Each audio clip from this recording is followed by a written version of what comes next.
America ने Iran की missile launch होते हुए देखी है। इजराइल ने ईरान की मिसाइलों को हिट होते हुए देखा है। ईरान की इस ताकत में 8 गुना इजाफा करने की तैयारी अब पुतिन ने कर ली है, क्योंकि पुतिन और खामनेई के बीच एक डील ने रूस और ईरान के हर दुश्मन को चारों खाने चित कर दिया है। रूस अब ईरान में 1-2 नहीं बल्कि 8 परमाणु प्लांट बनाने जा रहा है। इसमें 4 प्लांट बूशहर में बनाए जाएंगे, जहां का परमाणु अड्डा पहले से अमेरिका और इजराइल के टारगेट पर है। यानी कि जिस ईरान के परमाणु कार्यक्रम में ट्रंप और नेतन्याहू ब्रेक लगाना चाहते हैं, उसकी ताकत पुतिन ने 8 गुना बढ़ाने का फैसला कर लिया है। कहा जा सकता है कि पुतिन और खामनेई की पार्टनरशिप ने नेतन्याहू और ट्रंप के गठजोड़ को डायरेक्ट चैलेंज दे दिया है।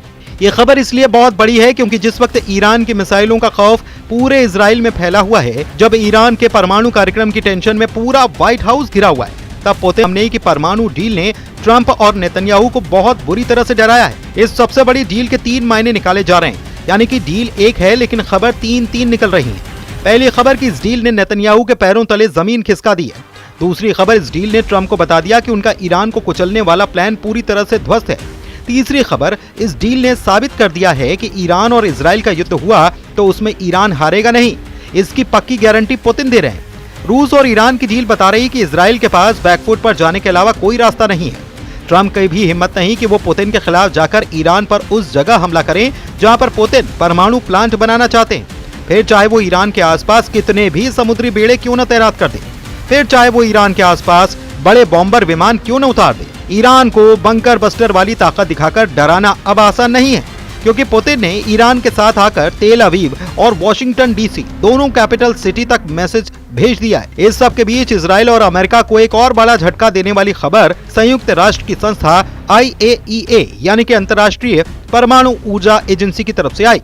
IAEA के चीफ राफेल ग्रोसी ने कहा कि अगर इजराइल ईरान के परमाणु ठिकानों पर हमला करेगा तो ईरान परमाणु बम बनाने का मिशन शुरू कर देगा। इस खबर को इजराइल के मीडिया में टॉप हेडलाइन बनाया गया। IAEA के चीफ राफेल ग्रोसी ने कहा कि ईरान ने ये बातें उन्हें साफ साफ बता दी हैं। ये कहना अहम है कि हम इस प्रक्रिया में ईरान का समर्थन और प्रोत्साहन जारी रखेंगे।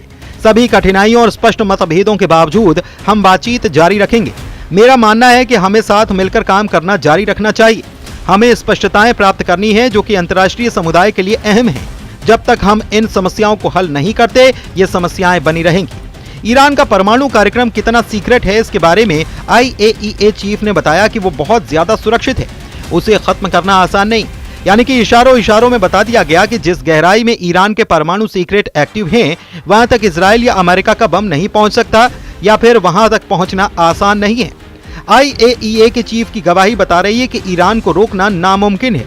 कम से कम बम और मिसाइल दिखाकर तो खामनेई को इजराइल रोक पाएगा, ऐसा नहीं लगता। हाँ, बातचीत एक रास्ता जरूर है जिसकी कोशिश ट्रंप करने में लगे, लेकिन उन्होंने भी यूरेनियम संवर्धन वाली रेड लाइन बढ़ाकर ईरान के पाले तक पहुंचा दी। डोनाल्ड ट्रंप ने साफ साफ कर दिया है कि अमेरिका किसी भी समझौते में ईरान को यूरेनियम एनरिचमेंट यानी कि उसे शुद्ध करने की इजाजत नहीं देगा। वो ऐसी मांग कर रहे हैं जो आप नहीं कर सकते। उन्हें जो देना है वो उसे देने के लिए तैयार नहीं है। आप जानते हैं कि वो क्या है। वो संवर्धन को जारी रखना चाहते हैं और हम संवर्धन नहीं चाहते।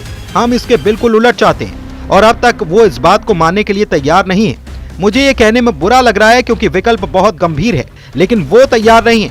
उन्होंने हमें अपने प्रस्ताव पर अपनी राय दी है और मैंने कहा कि हमें ये मंजूर नहीं है। ट्रंप के इन कड़वे शब्दों ने ईरान का खून खौला दिया है। ईरान को लग रहा है कि उसके साथ डोनाल्ड ट्रंप ने बहुत बड़ा धोखा किया है। ईरान को चिट्ठी लिखकर बातचीत की पेशकश करने वाले ट्रंप अचानक ईरान की उम्मीदों पर हथौड़ा चला चुके हैं। ईरान और अमेरिका या कहें इजराइल के युद्ध का खतरा इसलिए मंडराने लगा है क्योंकि अब तक बातचीत का दौर चला है। ईरान परमाणु बम हासिल न करे, इस पर बातचीत हो चुकी है, लेकिन मुद्दा यूरेनियम संवर्धन पर आकर टिक गया है और यही वजह है कि अब तक दोनों की तकरार बड़े युद्ध की तरफ बहुत तेजी से इशारा करने लगी है। वर्तमान में कुछ देश, जिसमें अमेरिका के सहयोगी भी शामिल हैं, यूरेनियम संवर्धन में लगे हैं, लेकिन उनका कोई परमाणु या हथियारों से संबंधित कार्यक्रम नहीं है। यूरेनियम संवर्धन परमाणु ईंधन चक्र का महत्वपूर्ण हिस्सा है और ईरान के परमाणु उद्योग का एक प्रमुख तत्व है। ये तकनीक जो ईरान की रणनीतिक आवश्यकताओं और राष्ट्रीय हितों के आधार पर विकसित की गई है, ईरानी वैज्ञानिकों की दशकों की कड़ी मेहनत का परिणाम है और इसे कभी भी सौदेबाजी के एक मोहरे के रूप में इस्तेमाल नहीं किया जाएगा। ट्रंप की नेतन्याहू से भी बातचीत हुई है, जिसमें ईरान सबसे बड़ा मुद्दा रहा। सवाल ये कि ईरान को लेकर क्या बात हुई। ट्रंप अब ये बताना चाहते हैं कि यूरेनियम संवर्धन को लेकर रेड लाइन क्रॉस होने का मतलब होगा डील का टूट जाना और फिर ट्रंप क्या करेंगे, उसका अंजाम क्या होगा, इस बात को ट्रंप ने इशारों में समझाया है।